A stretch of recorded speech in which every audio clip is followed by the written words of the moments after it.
Nós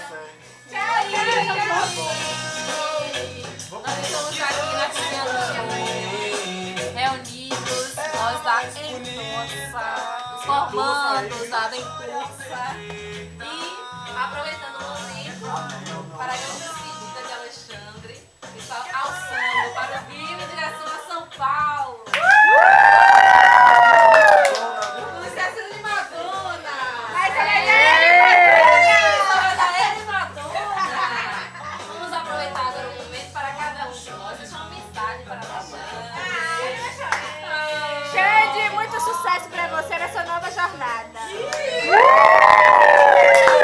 Você ainda é sucesso.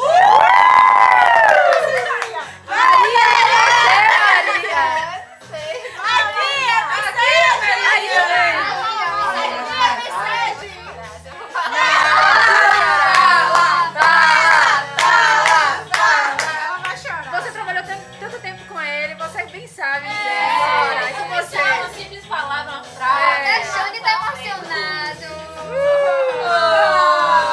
Agora com você, Silvio. Eu tô me fudendo aí, galera. O que eu tenho a dizer a ele é o que eu digo sempre, que nós estamos nessa caminhada juntas, que nós vamos se encontrar. Muito sucesso pela frente. E você, Alexandre, o que tem a nos dizer? Eu nem falei.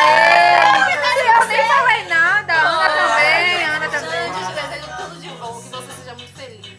E é aquilo que somente disse hoje, nunca esqueça que existe um Deus maravilhoso na sua vida. Eu só tô chorando.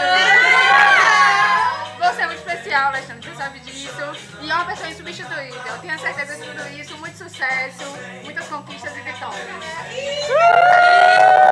Gente, vamos Cantar pra E aí, Alexandre, o que você tem a você. dizer? Ah! Eu só vou agradecer. Onde é que eu vou achar uma turma igual a essa?